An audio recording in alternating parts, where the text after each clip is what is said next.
Back to OnlyFans. Yeah, Kareem. Women can do whatever they want. They can hang out with whoever they want. Okay, Kareem. Hey, You don't have to keep them behind a wall, Kareem. I said spread them around. I don't think we're talking about the same type of freedom that you think you are, Jason. Just for once, watch something that passes the Bechdel test. Just once. Just once. Why would I do that? Huh? Do I got a vagina? I don't think so.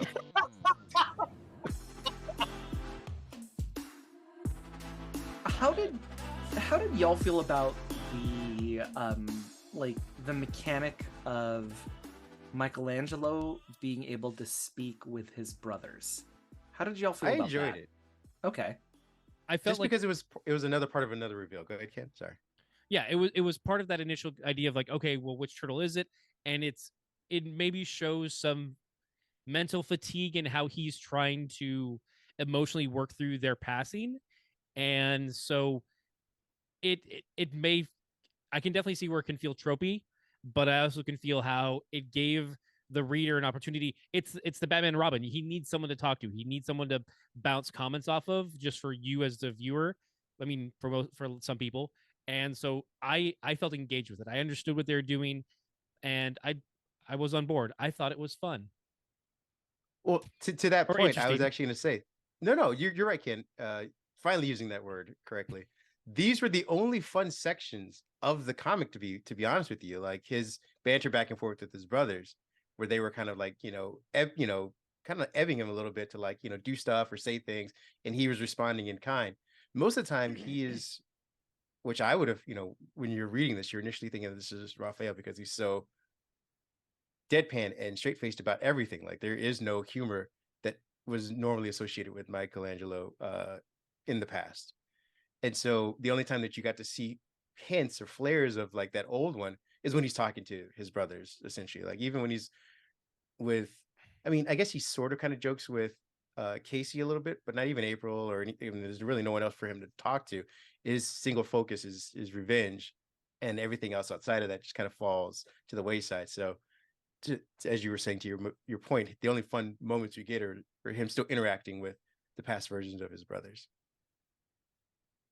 I think what I really enjoyed the most about it is that the voices were very time locked, in the sense where at whatever age they had passed, like they sounded younger through the storytelling, and I really, really liked that. I liked that they felt younger because Michelangelo's last his last I guess ideas of his brothers were at that younger age. Mm-hmm. And I thought the writer and the artist captured that so well. Yeah. Well, that's what I was saying, to him being the adult in the room versus like his brothers still being kind of like their teenage selves. Yeah. And in most iterations, Michelangelo is depicted as the youngest. I think that there's a few variances, but most time he is considered the youngest brother. So, and it is also worth noting too, this is a depiction of the Turtles from the current ongoing IDW series. It's not necessarily the original cartoon or the original comic Turtles or the 2003 or 2012. It is, a lot of the things fall in line where these are the reincarnated souls of Hamato Yoshi's sons, and there is a more weight to it. It's not just like, hey dude, have a pizza. Like these are brothers who have been through a lot, and that's why it lends a little more. It's from that storyline. They do get pizza. I think they do get pizza. I don't know if they have pizza in this. I don't remember them getting pizza at all in this. I know that April makes eggs at one point. I don't think there's a pizza in this entire comic.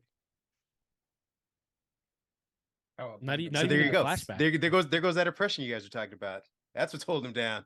Pizzaless future. Exactly. That like Hiroko Hiroto had outlawed pizza. He said, like, no. He killed the Turtles, then he went after Pizza Hut. Oh, he systematically went after Domino's. He murdered Papa John. Well, no, he teamed up with Papa John. He teamed up with Papa John. Pass. That's fine. They don't Little make pizza Caesar, anymore. They just, how dare you? They make whatever that shit is. All he wanted to do was bring us pizza. Here's toppings. You don't get the bread anymore. Toppings in a box, you bitch. Lap it up. If someone sends this comic to Papa John, he's gonna put sugar on it and call it a pizza. Well, no, and tells him like, hey, you notice there's no pizza in this. I guarantee he will tweet about it, how it's a conspiracy against him. Oh yeah, I'm sure this is written by the left. I mean, does he tweet, or is he True Social? Like, I think he wrote. I www.creedthoughts.gov.www/creedthoughts. Check it out. Last year, Creed asked me how to set up a blog. Wanting to protect the world from being exposed to Creed's brain, I opened up a Word document on his computer and put an address at the top. I've read some of it. Even for the internet, it's pretty shocking. I hate Shaq so much. Oh, my empire. Save. It's like sending. Oh.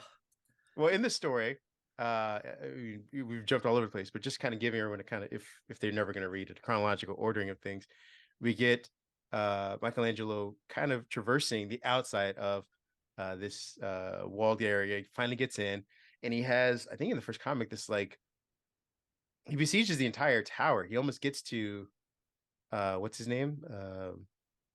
Oroko Hirado. He gets to basically almost to his floor in his first effort. And I think a sympathetic foot soldier robot.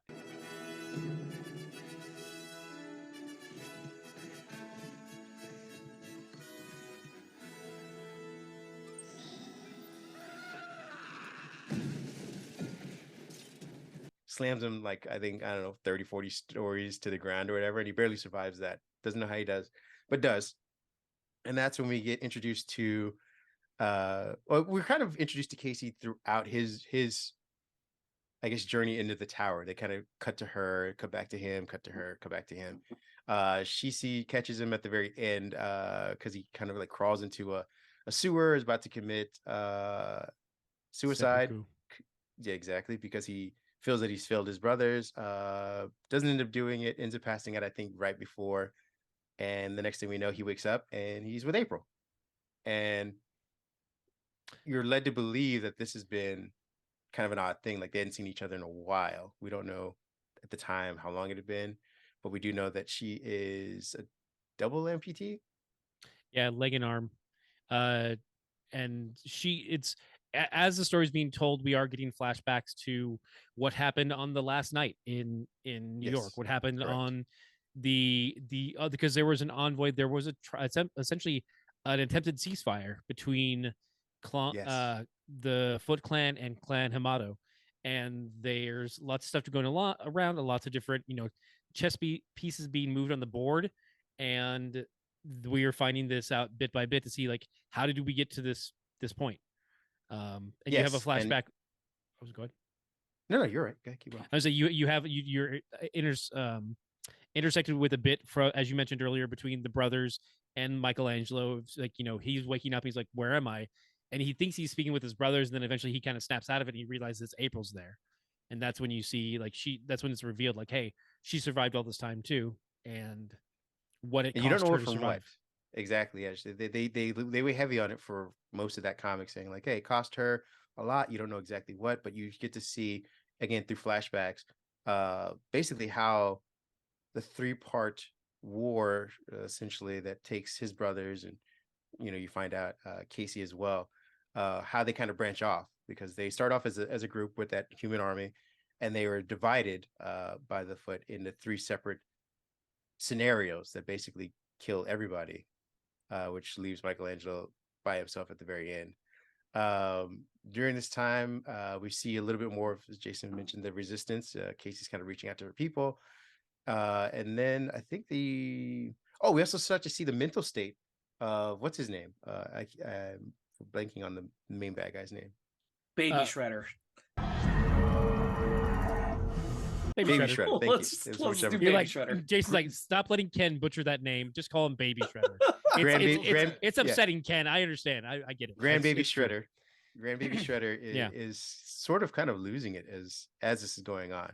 despite his like our projections of force and A authoritarianism. fascist leader is losing their minds. Crazy. Okay, so that was another. Okay, so I think this is going to be my new example of Chekhov's gun at this point, because so we find out that Grandbaby Shredder has Karai in like a stasis tube because Yeah. it Is it Eleanor? Raphael... Is that the name of Mr. Freeze's wife?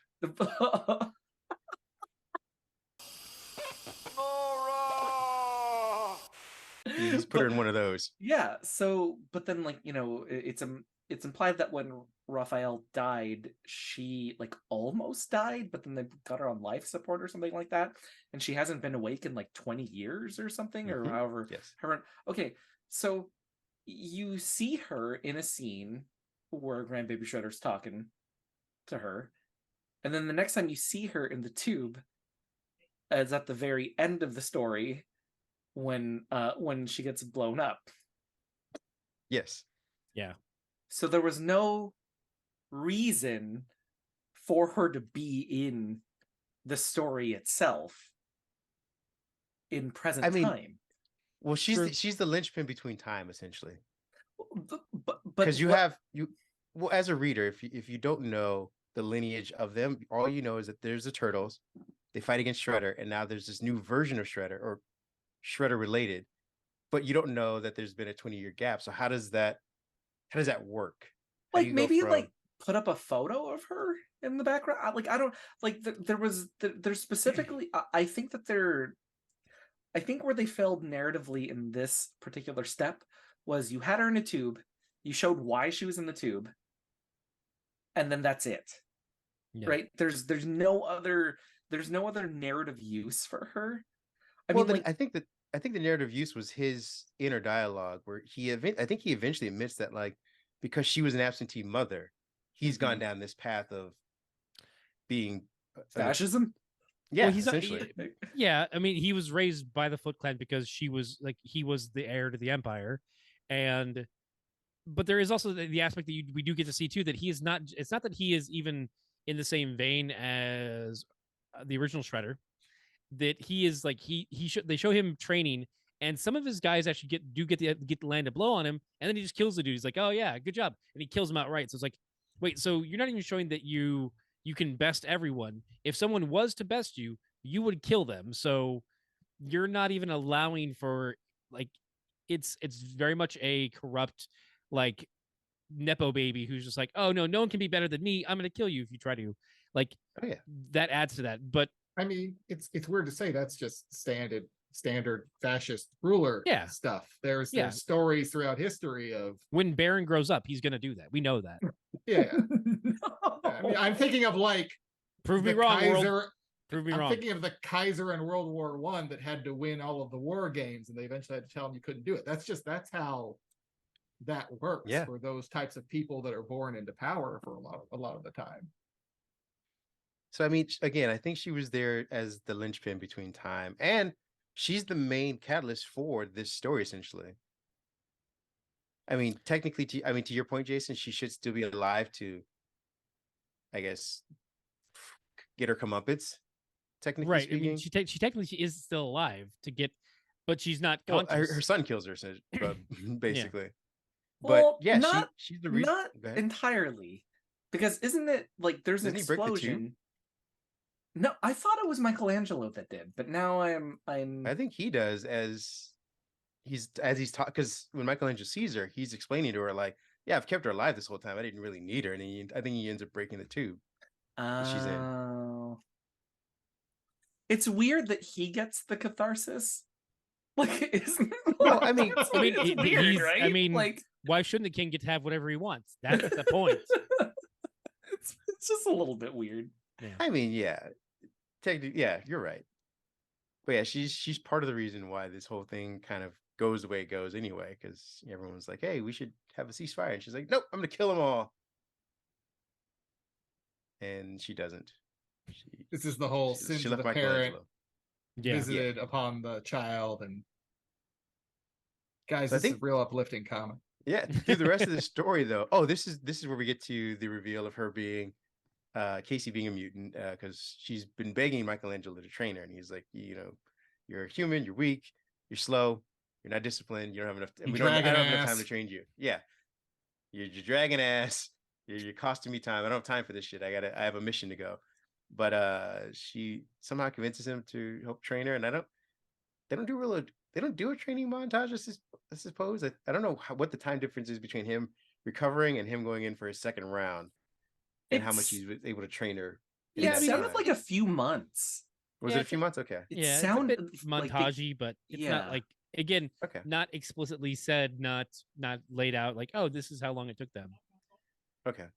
There is So, also, and then throughout that time too, April is, she pulls the Cooking head eggs. of, no, she pulls the head of the Fugitoid out of the that the storyline. safety box, Yes, because that she's was like, good. oh, hey, this is how we're gonna get past some of his system, is we're gonna plug this back in, because they're gonna want this, because they've always wanted this for, diabolical purposes, and it's also used to infiltrate the system, if my memory Well, that's essentially how she loses her appendages and Casey, is through that storyline of what's the guy that made Fugitoid or whatever, or that wanted him. He is Honeycut. Honeycut is the Fugitoid. He had to transplant his mind into the body of the Fugitoid to continue living. Right. So Fugitive android, Fugitoid. Okay, can you give a little bit more background on Honeycut? Because this was like, for me, I had I no was idea like, who that oh, was. I kind of know who this is, but this might be a little bit too deep of a cut for me. So you may remember the neutrinos from the original 89 cartoon.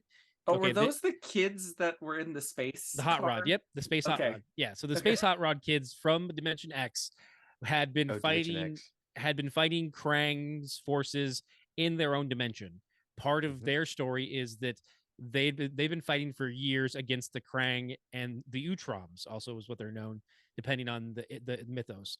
So this Utrom war had been colonizing different planets, and the neutrinos were fighting against the Utroms. And so part of that is where Dr. Honeycutt, I'm trying to remember if it's Dr. or Professor Honeycutt, he's part of the resistance, and he builds the robot to be able to, it can cloak, he can change forms, all kinds of stuff, so that it can infiltrate and become a great asset to the resistance. Right before he's about to get it finalized, their base is attacked, and he has to put his mind into the body of the Fugitoids to survive and to then help rescue others. And then he's now Honeycut in the body of the Fugitoid. And then the Krang are constantly after it because they want that technology. So wait, who was the guy that wanted Fugitoid, the actual robot? The Utroms, the Krang Utroms want him, as well as in this iteration of the comics, it's also Baxter Stockman, because he's working for the Utrom Krang for a while. So that's in this iteration, but the Krang, the Utroms want the robot because it's such an advanced piece of technology. Okay. And as part of the story too, Shredder has worked for Krang and the Utrom in the past, and in one iteration, Shredder is an Utrom, but that's another iteration. Okay. Yeah. But yeah, I guess as part of that storyline, you get to see, I think it's Leonardo and Casey, right? Raph and Casey are the ones who were on the battlefield. That I remember certain panels, and I remember Raph and Casey together because they're the right to die for each other. But I'm trying to remember who dies where. I think it was Leonardo and Casey. It makes sense with too. April. Then it was Donatello and Master Splinter. Yeah. Being ambushed, and then it was Raphael, because Raphael immediately goes off on his own to go fight what's her name, Karai. Right. And then I forget what happens. Michelangelo was off doing something else as well. So the pairing, when we start to see, how everything kind of fell apart for everybody, was those pairings. And so they come and they, have swarms of clan and everybody going after this robot. And I think the dude that was searching for the robot ends up detonating the entire area, which ends up killing Casey, Leonardo, and making April an amputee. Injuring April. Correct.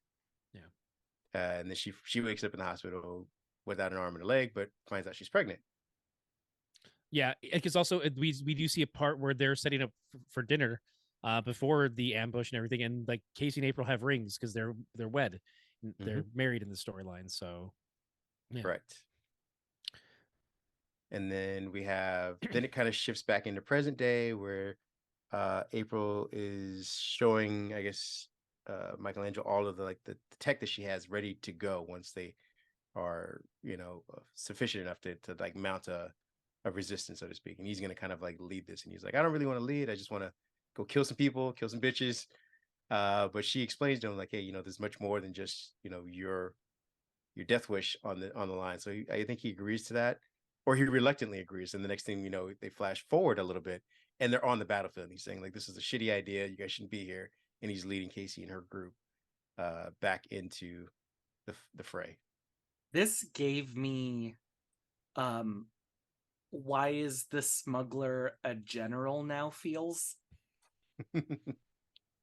So I'm sorry. Do you have a problem with General Lando Calrissian on the battlefield? You're gonna try to take a job from a black man in this economy? The other one. Oh yeah, definitely. I have an issue with the other one. Oh, okay. Oh. No, it's just I think more hate mail just coming your way. I know, right? Like, stop setting me up for this. Yeah. Okay, but what I was gonna say is that you talked about going from lone wolf to fight you went from lone wolf to soldier to leader, right? Mm-hmm. I think it would have been narratively cooler to just be like, yeah, okay, if you want to just murder people, here you go. Like, let's put the spotlight on a couple other secondary characters. Like, oh well, then this is going to be the person that's leading, and this is going to be the person that's important for this and that or something, right? And so the very first time that we see Michelangelo and Casey Jr. jump into action, it's very Dark Knight Returns. Right, it's very Carrie Kelly. It's very spunky Carrie Kelly feels, right? Mm-hmm. And so we have that, right? We have that comic, and that comic is great, right? Despite itself, the comic is great, right? But I mean, like, if you want to do an homage, cool, right? But when an homage overpowers what you like, the narrative space that you could have had a story, I think that's kind of weird, right? It's a weird choice. I think definitely not a choice for me. I think that the problem is we're on a truncated timetable, and we have a truncated character list because they killed everybody off in the past. Which is another weird choice. I mean, it's called The Last Ronin. You can't be like, oh, this is the group of survivors. It doesn't carry that much weight when it's like Teenage Mutant Ninja Turtles. What's left? The middle Ronin, the Ronin that was the Ronin before the rest of them show up. Couple Ronai in the back. This is just giving me. This is just giving me there are no other Jedi in the galaxy feels. I mean, that's very. I agree with you. I just think that given what they were working with, if that's the story they're telling, you would have to somehow introduce either Casey herself as some kind of veteran leader warrior, or April. And I think because of the way what happened to April, what you've already established in the past happening to her, she wasn't going to be a leader, at least not on the battlefield. Oh, and then also in that 20 years, she's now a science genius. Did that happen in the comics and I wasn't like there for it? Because I was under the impression that she was in like investigative journalism reporting, like all that stuff, right?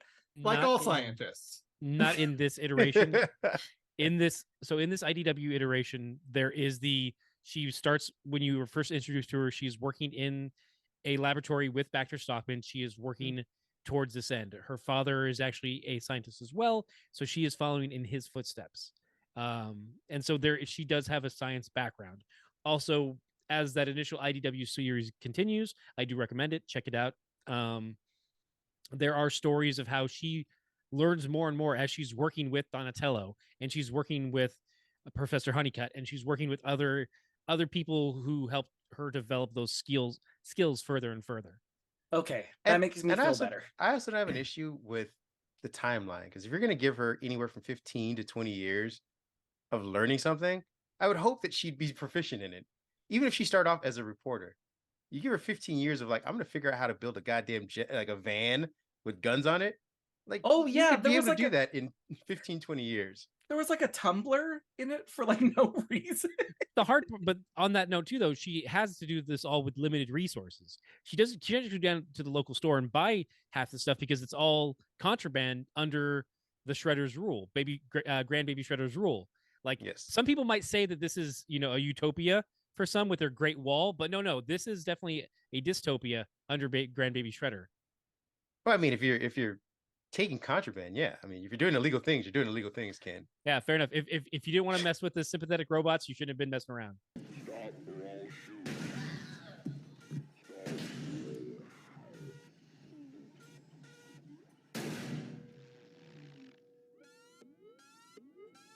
Exactly. Fair enough. Obey the law, Ken. Jesus.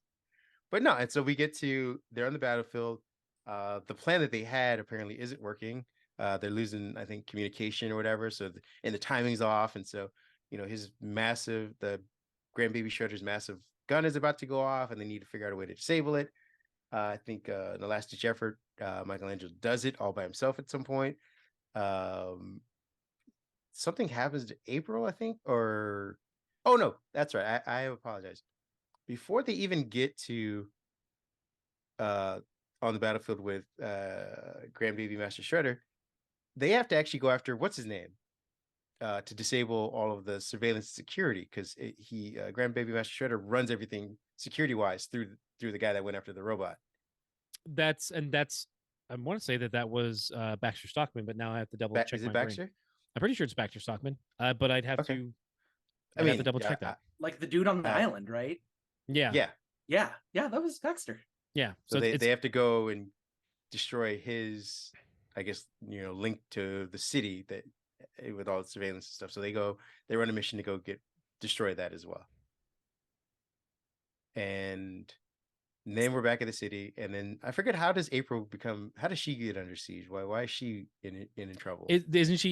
Aren't like the bots from Baxter after her, because it's essentially the war on the digital front, yes. As far as like, and then there's also the war, like, actually, because once she's able to take out certain safeguards, that's when Michelangelo and Casey are able to infiltrate the base more, because because as soon as she turns what's his name on, the Honeycutt, I think. Yeah, Honeycutt. When she turns him on, then the guy comes after her. Yeah.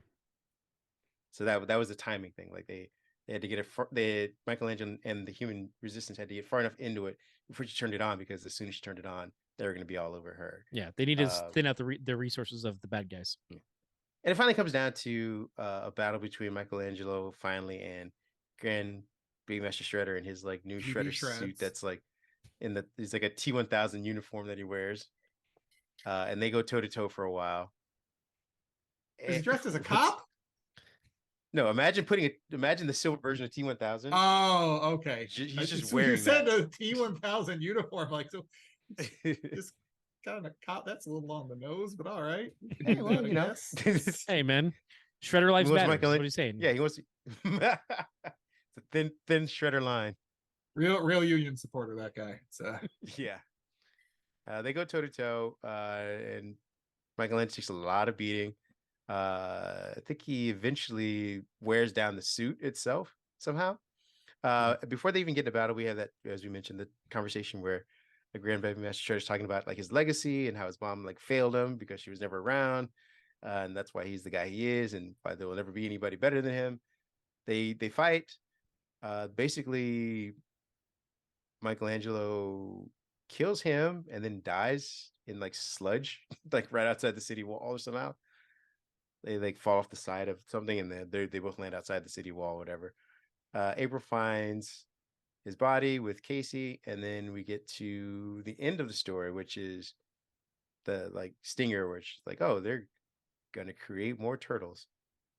Yeah, because we've through this time, like, Michelangelo didn't understand why he was still able to live and survived through all this, is because his mutation has still been going on. He still had continual growth and changes, making him stronger and tougher, hardening.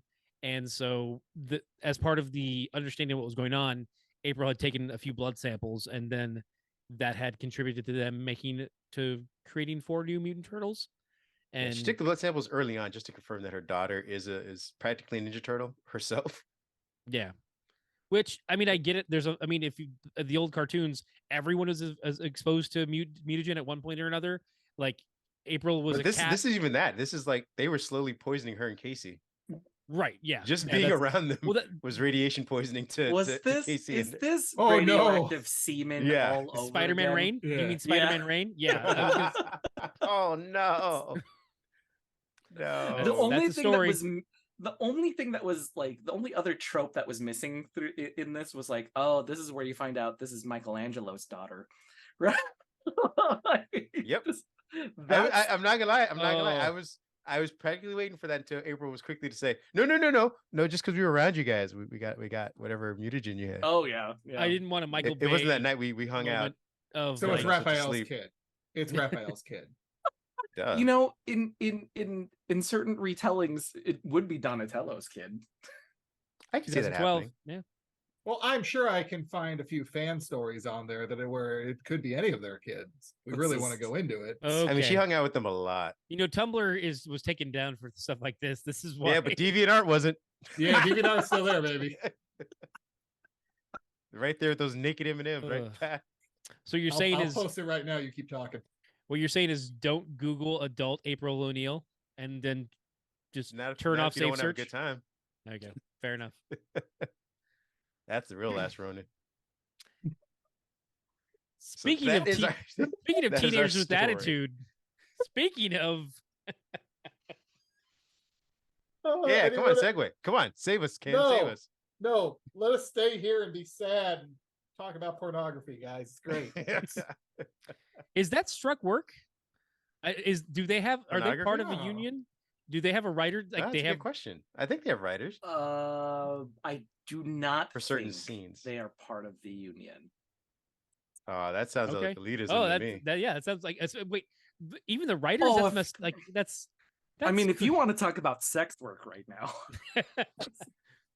boy, let's go over to JPG's OnlyFans, ladies and gentlemen. I'm gonna need you to cut that line. Zoom. I want that to be the tag at the end of every show. If you want to talk about sex work right now. No, I'm just just everything, like the moralistic bullshit that goes into people. Okay, you know what? I'm not even going to start this because you already did. I really want to talk about TMNT Power Rangers. Please let me talk about this. I'm going to bring you back to it though. I'm going to give you a timer. It's going to be a whole 6.5 minutes. New podcast. We're going to come boomeranging back to this pornography, sex worker talk. All right, Ken, start us off with Ninja Turtles and Power Rangers. I don't think I have that. I've got that file somewhere, but I gotta. It's in the same one note. Same. Oh, okay. So there we go. The series is a crossover between the Teenage Mutant Ninja Turtles and the Mighty Morphin Power Rangers, featuring the characters from Boom Studios. I have a question. Mm-hmm. I got no answers for you. Can I expect the VR Troopers at any point in this show? Dude, I will fight you. What, are we anti-VR Troopers? Okay. Hey, I mean, Mark Zuckerberg is waiting for the VR Troopers to show up. They call them Meta Troopers. There were certain cash grabs around this time. How dare you? Yes. This is an original property, stood all by itself. There's nothing alike. They did karate. There were only 3 of them. Okay, but the hard part is that Kareem, as the editor, is going to drop in like big bad Beetleborg clips right now just to fuck with things. I will roundhouse kick everybody in this show. Fair. I mean, fine. If we don't want to talk about Samurai Pizza Cats, that's fine. Fun facts, because I'm a Toku fan. For VR Troopers, that was actually the VR Troopers from Canada. Is that why the Troopers? The main person was supposed to be Jason David Frank. Oh, we lost VR Pat. Troopers. Doesn't like me bad mouthing Canada.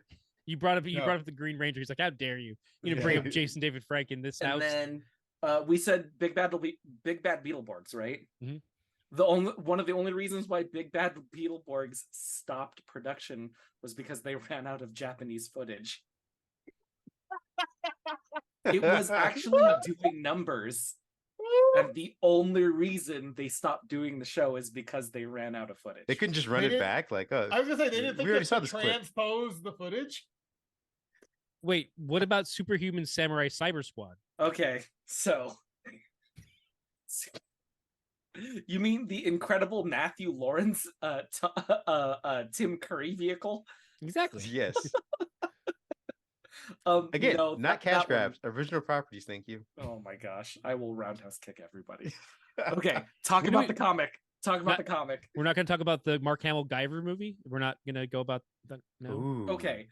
Everybody always says the Mark Hamill Guyver movie. Go back I know. and watch it. I He's know. not in it that much. I know, but okay? that's how it was sold when Well, they yeah, that was- had an ad in Wizard where they're like, guess who's going to be in the new Guyver movie? Mark Hamill. That's how Wizard sold it to us. So blame Wizard, and which is fine because the owner of Wizard's a jackass. So there's that. But We've yeah. established that in the pod. Yeah, Plus, Mark Hamill looks so cool. that is true. All right, Ken, keep rolling us on this crossover. okay, so the Mystic Knights of Tir na Nog, they Dude, decided. I swear to God. I forgot how many. So many there original were. properties. God, it was. Man, we were spoiled, is what we were. So the licensees between Boom Studios and IDW Publishing's bring in their modern comic incarnations of both franchises, which, again, this write-up is kind of misleading because this version is just kind of like, do you have a general idea of who the Power Rangers are? Yes. Do you have a general idea of who the Ninja Turtles are? Yes. These are the versions, because these are not like the in-canon versions of these characters in their respective chronologies that are currently ongoing. Yeah, because all the turtles are dead. Yeah. You have to have a cross. Kick butt. Well, in the story though, they know each other. Like they exist in the same universe. I mean, kind of. That's the thing that's kind of weird about it. So saying that they know of Power Rangers, but they don't know like, oh hey, that's my buddy Tommy. That's my friend over here. Like they exist in the same world, but they don't know each other. They're not like, hey, let's go have pizza after this because we already have an existing relationship. Well, what do you mean after this? Because that's exactly what they do after this. I mean, but they don't have a pre-existing relationship before the Well, start. no, of this is comic, the first time they meet. But right? But I'm saying they, regardless of when they meet, they exist in the same world. It isn't like, oh, the Power Rangers came over through a time portal or some kind of displaced dimension. Right. Like they, Donatello even mentions that he's a fan. Yeah. Right. Yeah. But that's what I meant by saying that they are the modern incarnations of those two. They're not. They are this new merged universe that exists together, as opposed to the like the Ghostbusters one, where they literally do go through a portal, and like a bull spirit pulls them over from the other side. Like there's well, see, that's a little bit that's a bit of cheating though, right? It is, but the fact that they do continue to affect each other's stories down the line has more repercussions in the Ghostbusters series and the Turtles series, whereas this is its own siloed continuity. It's self-contained. Yeah. Okay. Yeah. All right. Fair enough. Don't So think like, about it. yeah. So like this version of the of the Power Rangers don't have a Green Ranger named Matt. Like they don't have that, as opposed to the Boom Studio stuff that does have a new Green Ranger. At the same time that we have Tommy as the White Ranger. So there's a lot of different things that the comics are doing that are not necessarily directly tied back to each other. So it's just I think for the purpose of this story, which I think is one of, I don't know if there's a note I had in here, if I wrote it in there, but this really plays on nostalgia a lot, and I don't think it's meant to go beyond that or precede any of that either. It's like, hey, yeah, you like the Ninja Turtles, you like the Power Rangers, what if they met? Yeah. Fight, it's you're grabbing your action figures and you're like, and then Goldar gets beat up because Leonardo's the best. This okay, I'm really glad we're bringing this up, because that was this is the exact mindset that I went into reading this, and I was not disappointed, right? And I'm so glad to see a writer and artist like Parrott and Mora. Like you know those nerds have action figures in their office that they work in. Like you can just feel it. There's a lot of love and admiration for all of the bright and positive things that both franchises have. Oh yeah, moving away from our dystopian Last Ronin, this is not only visually brighter as a comic itself, but the story and the characters are mostly upbeat. Like even Rita and Shredder have their moments. So I don't know if you want to start going through just a quick like rundown of the story itself, Ken, or if you want me to do it, or Pat. I don't know if you got a chance to read it. I see. Do you? Okay, or Jason, you're our guest. You can start it off if you like. Yeah. So we get the perennial trope of, is Tommy a bad guy again? Yes. He's always a bad guy. Even when he's a good guy, he's a bad guy. We see him interacting as a member of the Foot Clan, and there's an overarching story arc of things being stolen for other stuff, but then that evolves into this was all a ploy in order to trick Tommy to get here, in order to steal his morpher. Because Tommy is joining the Foot Clan, you find out later that he's breaking out a friend from his orphanage, mission, yeah. In order to get him out of this like domestic terrorism cult, right? And Yes. So that brings Scientology clan. I mean, it depends on. Some people would say white nationalists, whatever. Let's not we don't have to put labels on it, okay, folks? How did this podcast become the most politically charged one? I'm very curious. It's those damn turtles. Exactly. So now we have coming across our borders and our walls, living in our sewers, eating our pizza. Now we have the Turtles and the Rangers coming together. Oh, so it's MS-13. And of course, because you always have to start off a crossover with a misunderstanding, they all fight and they all figure out how awesome they are. And then they immediately give away their secret identities. Especially the turtles. Yeah, and then from there it's all about saving Tommy, and then figuring out what Shredder is doing, and then later on in the story how Rita Repulsa and her goons get into this as well. I do appreciate the 4D chess Shredder was playing in this, because I feel like we don't get that very often. Like he has henchmen, like, or first and foremost, I need to know that Tommy is adopted. Like, right? Like, and then it's just and just everything that he sets up to only be foiled by 4 idiot teenagers is amazing to me. Well, the problem is he relied on Rita, and she backstabbed. Not only did she failed and backstabbed him at the same time. Yeah, who added 6 other idiot teenagers to the mix. Well, I mean, that's all she knows how to play with. That's in her toolbox. This is monkeys writing Shakespeare. You're just throwing numbers at it eventually. It's gonna work.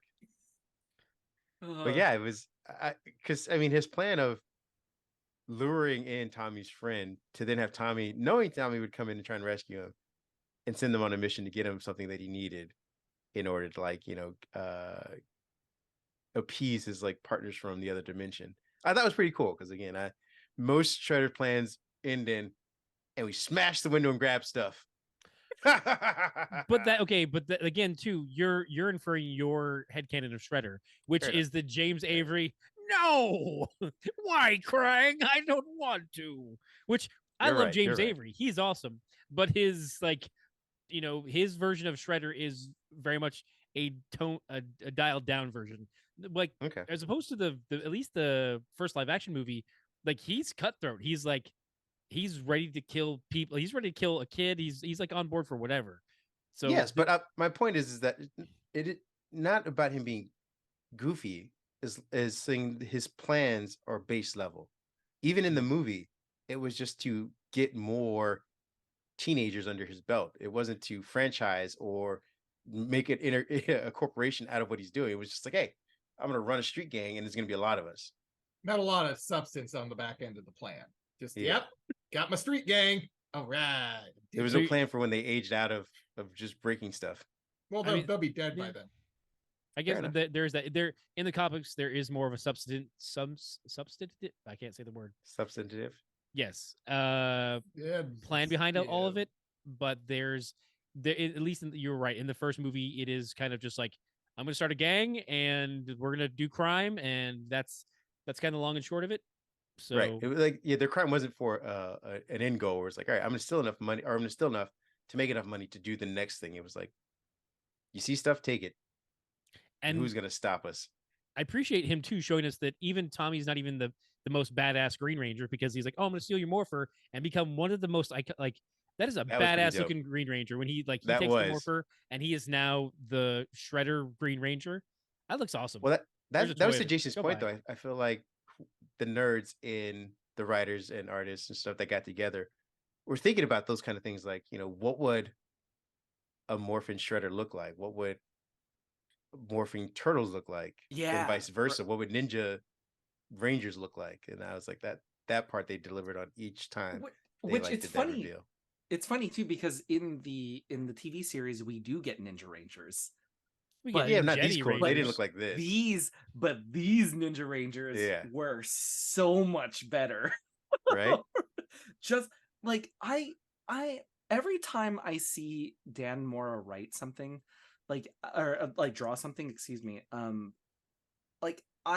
it just confirms to me more and more that he sold his soul to something in order to just make the coolest things that you could possibly look at, right? I mean, Ken, correct me if I'm wrong. He did the design for the Omega Rangers in the comics.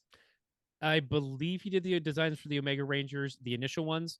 He's also done, if you go to the Discord, he did the all of the Bat family as Rangers, as Sentai, and he's done a bunch of different iterations of here's Spider. I have a sketch of Spider-Man as a Kamen Rider character, and and there's another one that he does. Sorry, I'm just looking this up really quick.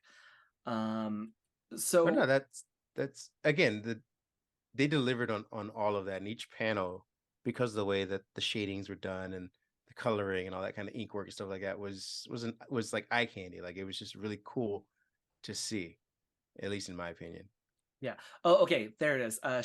He also does the design, I believe, for Ilarion and the Solar Rangers as well, too, which was a really big storyline for the Power Rangers mythos. And I did, and this is going to be controversial, and I apologize in advance. Here you go, hate mail. Get it ready. Power Rangers Fire comics. Those X's. Yeah, Power Rangers comics from Boom Studios is telling leagues better of stories than the show is for children right now. And I say that especially because I personally think Haim Saban is a date rapist. Oh, what? I would say that Haim Saban is a date rapist, but is that what you were to say? Is that not what you were? Oh, okay. If you're hoping that he didn't repeat put that out there. He clarified. Leave that to Ken. But I would say though that we treat Power Rangers, okay. So this brings us back to The Last Ronin, right? I think there is a willingness to treat the Turtles stories as something more substantial, but there is not a willingness to do that for Power Rangers until Boom Studios comics came out with this stuff. And I cannot stress enough how good these comics are. Do you think that has to do, and I'm thinking just along the lines of aging at this point. So Power Rangers probably about a 5-year window beyond Ninja Turtles. Ninja Turtles hits, they're big, then Power Rangers comes in. So if we're looking at in terms of pop culture media, that as we age up, it's going to it's going to be given a more in-depth and adult treatment. Ninja Turtles would come first in that. I mean, it's like the Xennial to the Millennial. Okay. Kind of thing. I can see what you're saying, right? Because they're with the passage of time, right? Like that older stuff has to have better hooks as we go. But I don't. Okay, man. This is a cartoon, so I can at least talk about this. Bluey. Bluey is a show specific for children. Oh, I know all about it. But is it? Shoes, you kids will play. And the ladies watch us get all sweaty. Right, ladies? You got it, Lucky's dad. Yay! I think I have a Mhm. I think Yeah. I have a theory here that might hold water. Part of the problem for Power Rangers, maybe similar to the problem that Simpsons has, is it is a continually ongoing story, and we are still having it produced to this day. So when people look back and like, oh, when Apu was first introduced, he was groundbreaking. He was a doctor. He had a doctor. It's like, yeah, but it's still going on, and we still have this character. And so you to look back on it now and say like, oh, it's dated. Like it's dated, but it's still going. So it locks things into a weird place by its continued I see. production. Because And because Power the Rangers- original is still ongoing, it's difficult to do variations of it. right. And so Um, even when you have, oh sorry, Jason, I was gonna say, are you advocating to cancel Power Rangers? to relaunch Power Rangers, or because that's the thing is we've continued. I mean, it's changed hands. It's gone from Saban to Disney, back to Saban, now to Hasbro, but they've also continued to have shows pretty much in perpetuity for that whole time. If my knowledge serves, but you'd have better information on that. But it's continued to have that throughout the ages. It's updated a bit, but it's still been always aimed at that same kind of age demographic. It's always kind of stuck to that. Whereas with the comics, as we said earlier, you do have your kids one over here, and you have your adult one over here, and you have the ongoing series over here. Power Rangers has that ability, or comics have that ability to go for different demographics dependent on the series. Whereas this series has continued on. I also wondered if it's just the fact that they represented actual teenagers versus the Ninja Turtles, who have it in the title, but a lot of their stuff, they're a nebulous age, so to speak, and all the things that happen around them are very adult. Like the clan themselves, the Shredder, everybody, their rogues gallery are adults. April, everybody are adults. They live in this nebulous teenage-ish thing, but there's never really an age for them, so they can get into much deeper situations and character analysis than actual teenagers who go to high school, and they will always be teenagers. Like you're not going to see a story of like, oh, here are the Power Rangers aged out of being Power Rangers. They're in their what's a Power Ranger in his mid-30s? Now they Jason did. David Frank as the Black Thunder. You mean that Dino Netflix Thunder? show that nobody He watched? does. No, he was no. the Black Dino Thunder Ranger. Yes. Yeah. But another Professor thing that O. they did. Another thing that they did in the comics was Soul of the Dragon. They did which they did was their version their of Old Man Logan. Yeah. Okay. Yeah. So- So no, I think you're right. Like I think there is a lot of story potential. But then I also think I think your assessment where I'm going to take it a little bit further. I personally think Power Rangers does teenagers better than Ninja Turtles does. So Yes. yeah. Jumping back into the comic, I wanted to talk a little bit more about like the toy feel, right? You're just mashing two toys together, right? I mean, did they even make all the turtles like shorter than the Power Rangers too? They did. Like which like I think that's how. Are you saying in the toys, or because I can In the grab comics. both Okay. actually? Yeah. In the toys, they're actually taller because they're trying to reuse the bucks to be a little more universal. In the comics, they do appear to be shorter, Yeah. but the Well, toys. no. Depends on your Power Ranger toys. I'm speaking specifically to the current Hasbro Lightning Collection line. I can literally grab Okay. them. Do it right now. Do it. So you just been dared, son. I will, but because of the toyetic nature of trying to reuse parts down the line, they made a certain scale figure, added on the shell and so forth, and then made it so that they could reuse those parts down the line. Because reusing parts and repainting parts is like that's toys number one. Like they're gonna repaint this shredder to be like another shredder and XYZ. Like this, like the turtles were all the same mold except for the weapons and this. Like that's Toys 101. But yes, I'll reach down and grab them. I'm just trying to remember. I think when we were kids, the Power Ranger toys, original ones, were larger. Like the Ninja Turtles were kind of standard. They were they were 'cause, big. They had were, smaller ones. I think but then 10 there were inch. the big ones. Yeah. I think the first Bandai Turtles I'm sorry, the first Bandai Power Rangers we had from the Mighty Morphin era were probably like 10-inch figures / dolls. And they were all like just remolds from the Bandai Japan series stuff. And then the turtles were also like more in the 4 to 5-inch scale, versus like say some toys which were 5 or so, but everything had its own kind of Yeah, but scale. how big were the VR troopers though? The VR troopers were also about 5 inches in scale. In real life. No, actually just in real life. They 5'3", all of them. I wanted to go back to talking about like the toyetic feel, I guess, that we're going to be calling it, mostly because I think there is,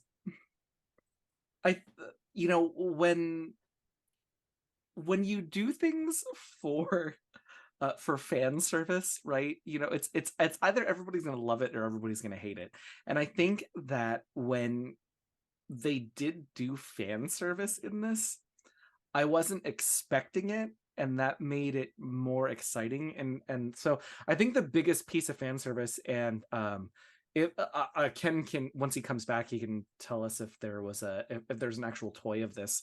But there is towards the end of the story, we have the turtles as the Turtle Rangers inside of the Megazord, and then the Ninja Rangers want to help, so then they use Donatello's shrink ray in order to make Metalhead bigger. Yes. And then Zordon out of nowhere is like, hey, just combine them. Yeah, just put it together, son. And then they made smash. Made a mega turtle sword.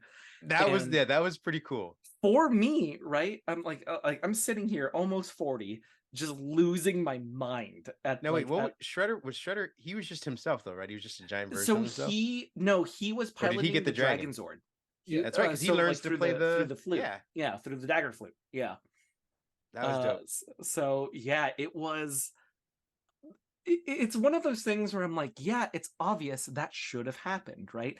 Fan service wise, this is obviously going to happen, but it took me personally by surprise, and I think that's I think the most beautiful fan service that I can ever experience is the fan service I'm not expecting. Oh yeah, I mean, I thoroughly enjoyed Rita backstabbing him to get to the other dimension, because he comes in, Shredder's like, all right, here's our plan. I got this whole plan. I got in charge. People, I'm in charge, but there's some people back in another dimension I got to answer to that has more power. And she was like, more power, you say? All right, we'll get together. And the minute that she gets a chance to, he's like, you have failed me, Rita. And she's like, did I? Where are your buddies at? I'm gonna go there. Takes off. He's like, Rita, you bitch. She takes off with Shredder as a prisoner. Yeah, which is just it was so cool. Which is just so great. And yeah. Well, then we get the Power Rangerification of Bebop and Rocksteady, right? Is that those? Yes, yeah, because where they become giant monsters. Yeah, where they get to be the kaiju. Magic. Yeah, the kaiju. There you go. Which, by the way, in the last Ronin, do we ever see Bebop and Rocksteady? No, I think we do. I think they are part of the. No, we don't see any mutants in the future. No, we don't see any mutants in the future. No, do we see them in the past in the flashback? Aren't they part of the army that goes after Leonardo and? Do they die in the same scene as Leonardo and Casey do? They may. I'd have to go back. It's unfortunately been a little while since I watched it. You got action figures for me? I do. I've got action figures for you. So you've got this is the. For those of you just listening, Ken has just put together some action figures with Play-Doh and sticks. He doesn't actually have action figures. So we've got our Jason Red Ranger. This is the Hasbro Lightning Collection, and this is the same Lightning Collection version of Raphael as the Red Ranger. That's dope. And as you see, he's actually taller. I'm trying to put them bigger. fairly. Yeah, he's taller and bigger, and the shell is an overlay. So you have this idea that they are the same taller, but also they did also do a Shredder as a Green Ranger there who's taller than all of them because he's an adult and these are teenagers with attitude. So okay, now make them kiss.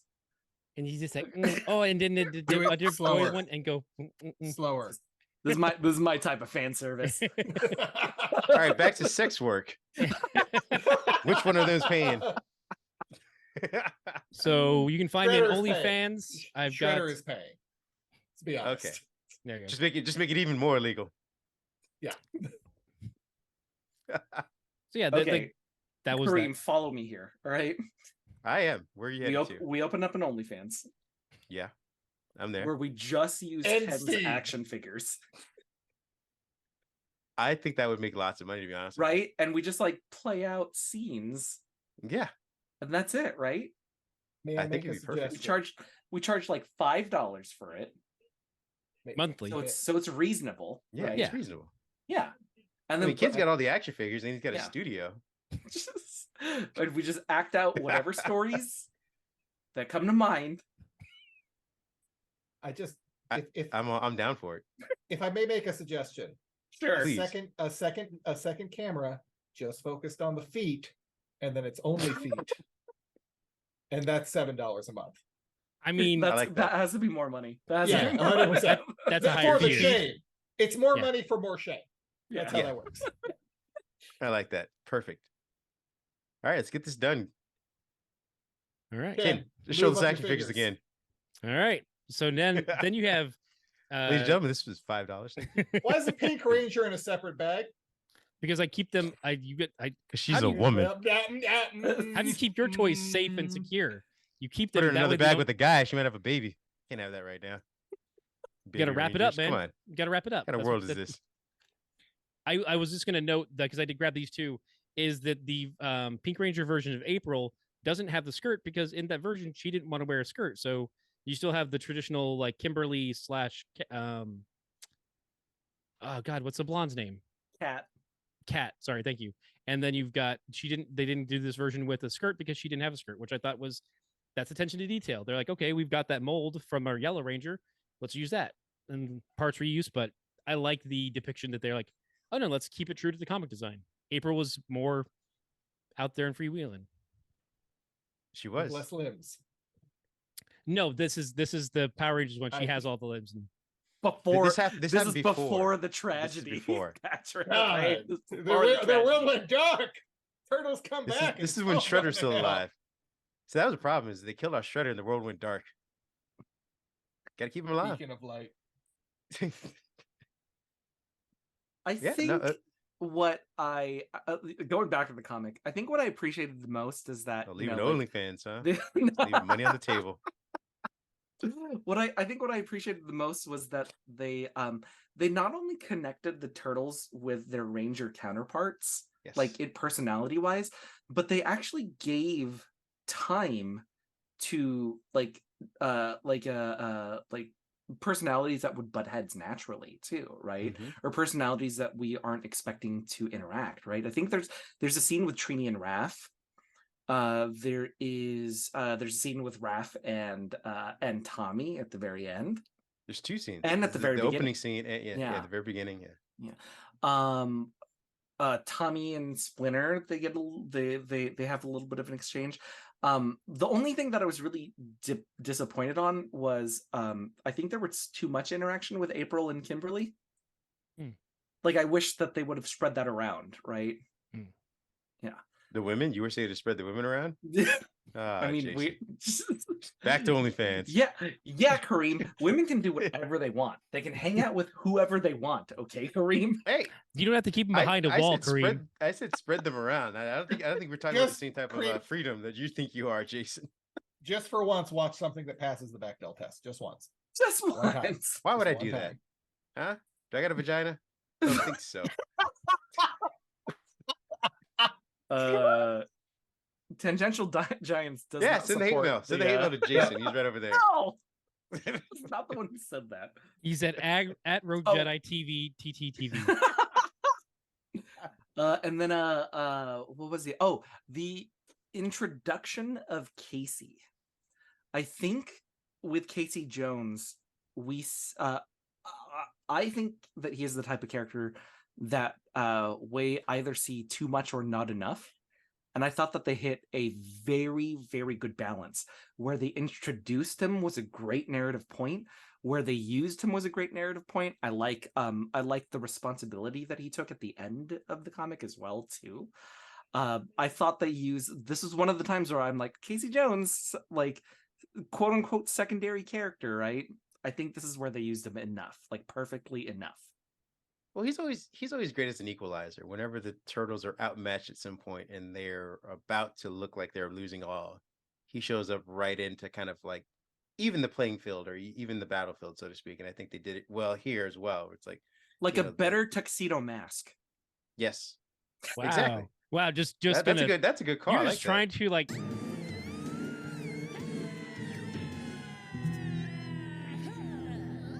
It's Tuxedo Mask. Shame on you, mistrust. Your lies and deceits have finally caught up with you, calling an innocent girl a cheater and turning friends against each other. Your evil games are coming to an end. Look, they're like, okay, how dare you? no, Darian pulled his weight. That was nothing. Did he though? Okay, Did he though? Sailor Moon and the Sailor Scouts are self-sufficient and incredible.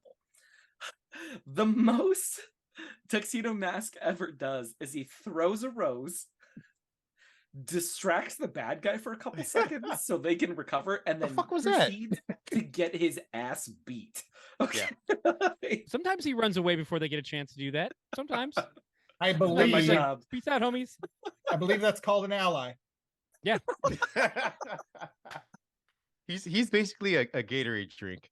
They go take a quick swig while he gets He's his a ass whooped. sensu bean. There you go. Perfect. We need a breather. Who can buy us 30 seconds? Tuxedo and his rose. Oh no, not again. It's a good thing he's got great healthcare, though. If you are throwing an organic rose straight into concrete, just throw it at the bad guy. Yeah. Whoa. He's not trying to take away their victory, Jason. Okay, he's trying to give them the opportunity He's an ally to fulfill okay? their full Look, potential. okay. Not a mansplainer. Look, lives are at stake. Okay. I'm sorry. Hey, If I look at the scoreboard at the end of the episode, it's Sailor Saturn 1, Queen Beryl 0. I think I know who won that one. I think he did level that playing field. That was his role. you can be chivalrous even when lives are at stake. You can just teach him how to do it. Whoa. You gonna mansplain it? I'm Pat. Is that what he's gonna do? Let me tell you about a rose. Yeah. You So know Alpha nothing. 5 decided. Oh god. All right. I have nothing else in the tank. Who else wants to talk about this comic? I mean, it was good, and I think how does it end? Let's just put it that way. Let's get the end because I mean we talked about the nostalgia. You'd have to really go read it to. I mean, we're not doing it as much justice as I think as it's given because it's again a visual medium, which is amazing. So I think you guys need to go see the visuals. The storytelling is just an escalation of, wouldn't this be cool? And they did it. Wouldn't that be cool? And they did it. And they kept doing it. And they kept doing it in a way that was organic to the story. It wasn't heavy-handed, so to speak. It was like, okay, here's the next escalation, and it makes sense that they went with this part of nostalgia to do it. Yeah, I think you make a great point. Like if the flow of the story was natural instead of expected. If that's what if I'm making sense. Yeah. It felt like it was organic versus just farmed and pre-planned. Like, okay, at this point, this has got to happen. At this point, we've got to hit all these beats. Whereas this was like, yeah, it flowed naturally, and it was just. Sorry, go for it. Imagine being like in that room, and just being like, okay, look, stayed up until 3 a.m. Super Turtle Megazord. How can we make that happen? Work our way back. It's just like sitting there and like mapping it out, right? Okay. Okay. Don't you feel like that's where it started? Oh, almost Right? Exactly. Yeah, and then they worked backwards because they're like, Yeah. wait, if we have a Super Turtle Megazord, then that means that that the turtles have to be in it. They have to pilot a mech. Okay, Well, the turtles have to be in it to begin with. Yeah. So, but instead, you switch them, and then they're in the mech that you're not thinking about, right? Like they're in the mech that you're not expecting. Well, how did they get into the Megazord? Oh, well, they have to be Power Rangers. Wait, You have to how have a do we power get them coin be- to get into the Megazord. Yeah, so, right. I mean, and then and then it just goes down from there, right? Yeah. Well, that's why I said at What's the top the turtleneck? that I was... Well, what if who's metal? Who's metal? Metalhead. Make him big. You just make him big. Boom. That's it. I mean, and that's what I kind of dig about the idea of when Give me some more cold brew. We got some stuff going. Yeah, just the encapsulation of like, oh no, these are fans who are just like, oh, I remember Metalhead, I loved him. How do we bring him in? How do we like merge these worlds together? And they did such a fun job. Yeah. And like I said, to the point earlier of Shredder's plan, I think that a lot of that is hinged on this because it was more than just crime for the crime's sake. He had a vision of like, all right, this is how I'm going to get the power that I need. And I'm going to start with low-level crime that draws in the things that I need. And I'm going to keep moving from there. Yeah, and really, I think where the end of it, where Shredder gets captured by Rita Repulsa in order to get access to the Dimension X people, for me, like, I didn't expect Shredder to get played. Right? That was not something that I was expecting narratively. Well, no, because in this story, he's the one leading most of this. She's there as basically souped up firepower. He comes to her with the plan of like, this is what we're gonna do, and this is all my plan. And then, like you said, she not only she fucks it up, but she'd already been planning to kind of backstab him anyway, and she's waiting for opportunity. Have they announced a sequel to this yet? There's a sequel. All 5 issues are out, and there's Are they really? Yeah, there's some good moments in there too. Especially love that they like in that iteration. The first issue or so show the Ninja Turtles in human forms because essentially they're using an image inducer for X-Men fans, and because the Turtles, because of their origin in New York, they can definitely be coded as black, and their image induced versions are black teenagers, and I really dig that. I think that's a good way to bring additional. So as soon as they put the image inducer on, did they get their ass kicked by the cops? They is their main villain Giuliani now? No, because in Angel's Grove the cops are Bulk and Skull, so they just outrun them. Yeah, they might be bullies at first, but they are not racist. Okay.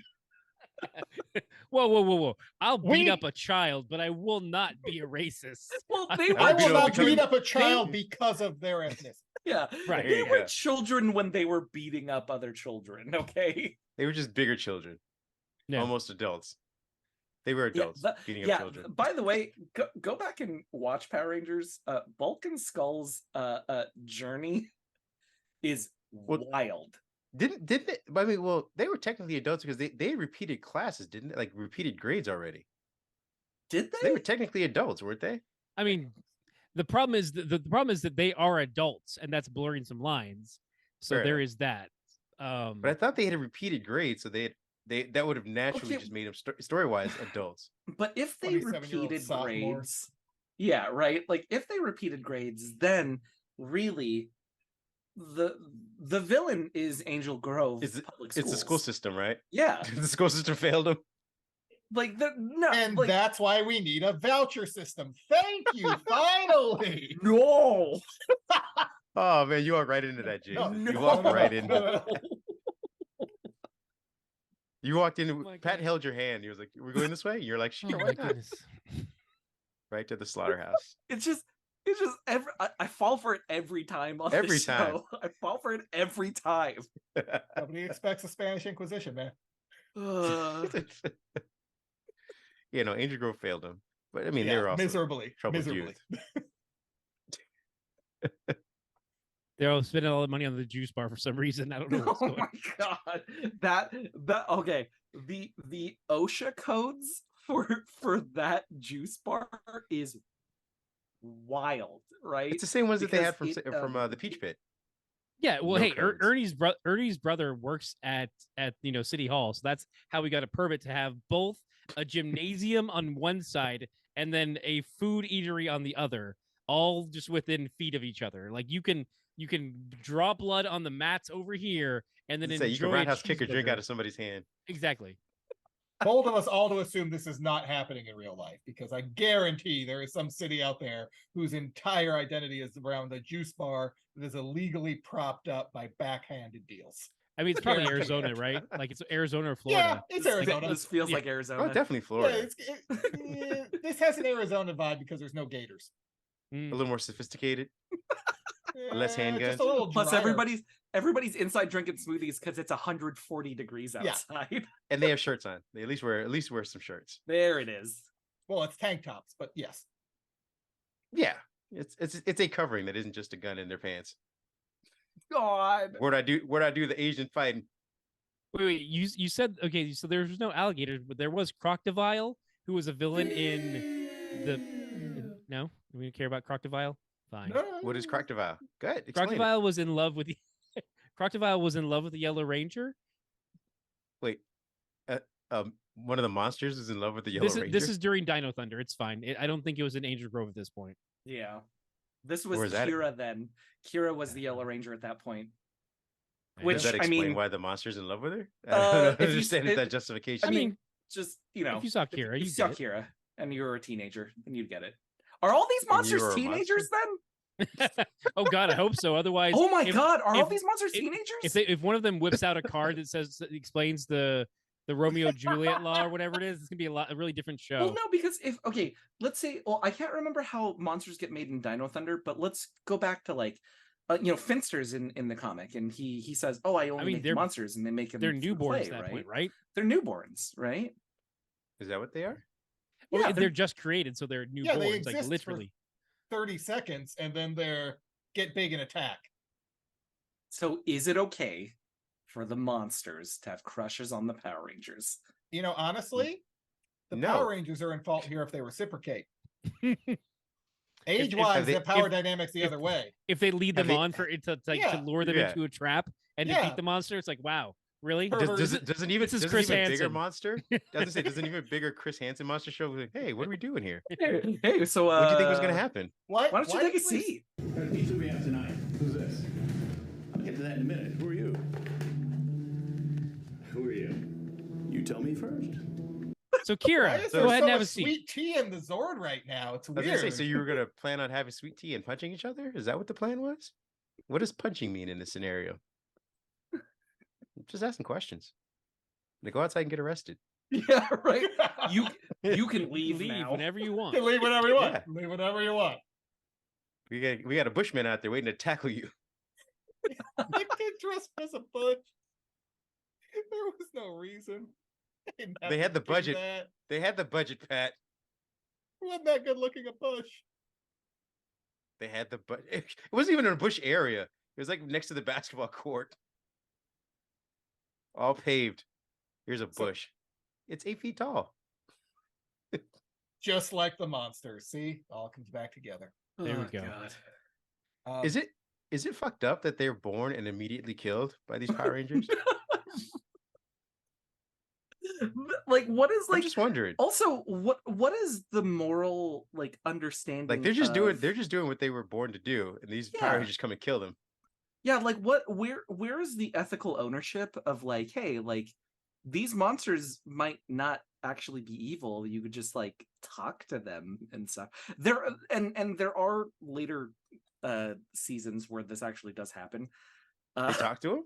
Yeah, and they turn I want to say, shoot. doesn't the most recent stuff they turn them back into little spores, and then they some of them can come back, and there's they're they're not killed, they're put in stasis. Okay, makes it so worse. Wild, I think maybe It Power makes Rangers it worse, Wild Pat? Force had one. Power Rangers RPM definitely had one where there was a bad guy, and when they finally talked to her, they figure out a bunch of stuff, and then same as Power Rangers in Space, because But it that would wasn't have been But it was like a Scorpina scenario where it was a sexy bad guy.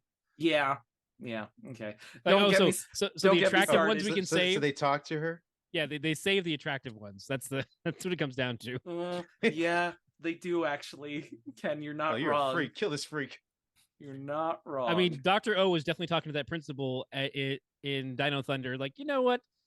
Hey, maybe he's trying to turn the other leaf. Come on now, oh yeah, Tommy just becomes a paleontologist. because he knows so much about dinosaurs, like the dragon. No, because sword. he needs more goddamn story. Fuck that dude. He doesn't need any more Yes. storylines. This is worse because it shows they didn't, because the entire they never tried to talk to the monsters except evidently unless they're attractive, which means they could have tried with all of them. They could have at least made an attempt. Instead, they're just pounding the shit out of them, bashing them into nothingness. So back to our OnlyFans. Back to phrasing on that one. I meant what I said. Okay. Pounding the shit out of can, them. can you demonstrate with the toys what Pat's saying? Yeah. Yeah. Could you Another $5, ladies and gentlemen. So it's just like, oh well, $5, please. Hit that subscribe button real slowly. So first you get Scorpina, and then you want to make sure. Oh my god, you had a Scorpina. And then the this is the quality content right here. There you go. This tangential after dark. There you go. I like how I zoomed in on Pat as he's watching. just shaking my head. Hey, don't act like you're not a part of this. You get none of the proceeds. Oh no, I'm 100%. Cut your ass right out. I didn't say it was out. All right. Yeah, the camera's zooming back out like, oh, maybe Pat's not part of this. He doesn't want no part of this. This camera has a mind of its own, I tell you. Starts panning down like, whoa, whoa, whoa. Oh, somebody hit like and subscribe. Sorry, guys. You know the rules. Well, ladies and gentlemen, that is our pod, I think. Oh God! Unless ending on a high note. Some more weird scenarios about why the Power Rangers are just fucked up monster killers. Okay, just before we end, it is not their fault. They didn't know these monsters are being created by the real bad guys, and they are just but I feel tools like of the bad shouldn't guys. Zordon have taught? I mean, he should explain that to him, right? Like that's part of the getting deal. Worse now. We're back to them being bad, so it's really a lie by omission is still a lie.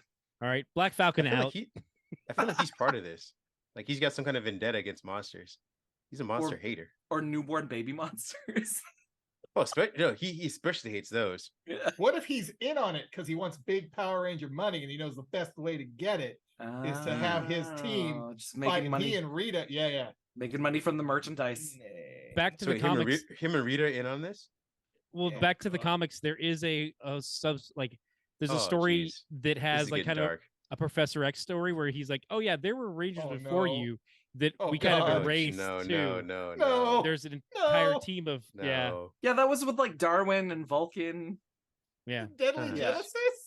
Yeah, it's kind of a Deadly Genesis. There was wait, did they actually die? Some of them did. The Red Ranger survived because she shows up later on. It's dark. Yeah, and it's dark because I think 2 or 3 of them die on their very first mission. Oh no, Zordon. Yeah, and then the Red Ranger is okay, and then there's like one other Ranger that's okay. I can't. Yeah, it's all injured though, pretty much too. Yeah, I think at this point they're just sociopaths, both him and Xavier. Yeah, there's no way that you like send people in to die and then do it again immediately afterwards. Especially teenagers, like children. Like he chose underage, like there's questionable. Well, child soldiers are not who you send. It's even implied that that time that like Vietnam era Power Rangers, that's the time frame that it happens in.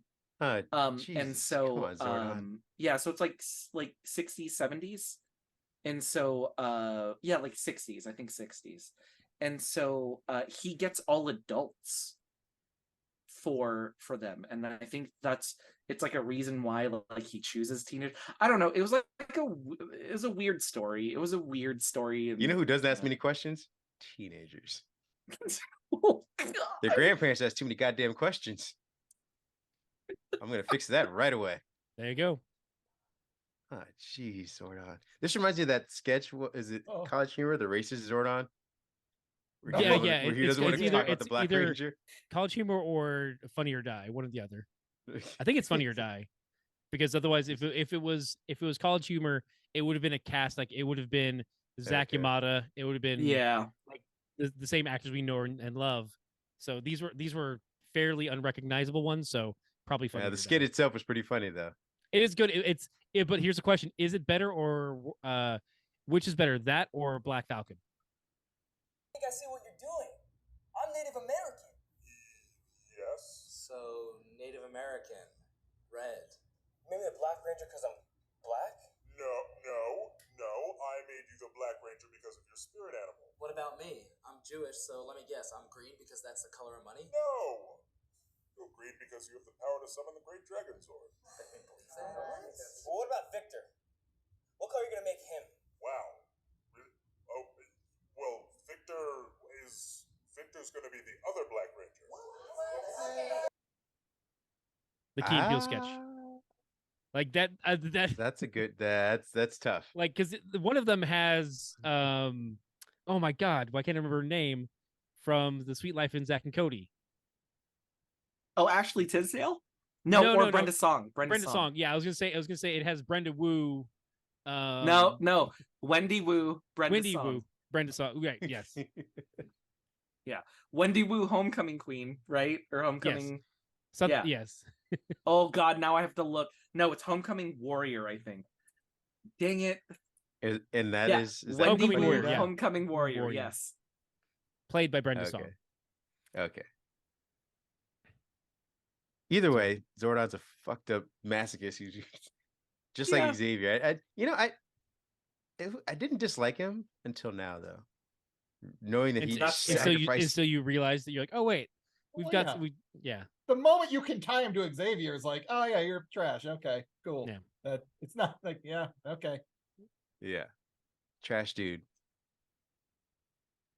Zordon's a jerk. Good night, everybody. Yeah. Right? This is a great way to end. This is a great way to end the show. I think we're just gonna end it on the same where thing we started with. Find you and follow you and Fuck stalk Tommy. you? Once again, I'm Jason Patrick Gallett, also known as JPG in the pop culture space. You can find me on social media at SpeakerJPG. There'll be a link tree with all my work there. I'm a pop culture educator and consultant. Check out my website intermyth.org if you're ever looking into like any sort of like consulting services to get into content creation. And yeah, I think that's just about everything. That's everything that I can announce right now. Yeah, when does this episode come out, by the way? Where can people find your scab for work? Another day. Okay. They can't find it because he's not crossing picket lines. They can't. Okay, where can they find it on the black net? On the dark web? On the dark web? I called it the Fierce black Angel net. 5 at Okay, calm down. Calm down. Still isn't Rogue Jedi? No. Yeah. Any hate mail goes to at Rogue Jedi TTV. There you go. When Cola's on your show, do you guys make the same jokes? Where you're like, oh, I think I'm pretty sure when he was here for the Fast and Furious, I did send all that emails to Rogue Jedi TTV. Oh, okay, cool. I just wanted to make sure you weren't saying it's between No. He shares between him and Dixon, or our two hate mail destinations. That's I get it. And only because Dixon will never receive any of it. But he will respond if you knew how to get to it. He's checking his physical mailbox. Like, I don't see anything. They must all love me. He's like logging into MySpace and still doesn't get like, where is all this hate mail? I don't know where it shows up. Tom, I gotta change my song. Where's the hate mail? Oh, and then last but not least, thank you again for having me on, by the way, guys. No, thank you for spending time with us. Thank you so much for coming on. Yeah. It's been a while. We missed the laughter and the analysis. Plus, I mean, you brought us some great topics. I mean, hopefully next time you come on, we'll be able to talk about heist stuff. But I mean, getting in, I didn't expect to talk as much about just Ninja Turtles and Power Rangers in general until we started reading these stories. I didn't even think I was going to be able to get to them. I was like, you know what? Maybe I'll just I'll coast in this. I'll let Ken talk about this one. And then something, I don't know, I guess I had some free time and I got into Ronin. And I was like, all right, well, I got to read everything else. And it turned out to be great. So thank you for the suggestion.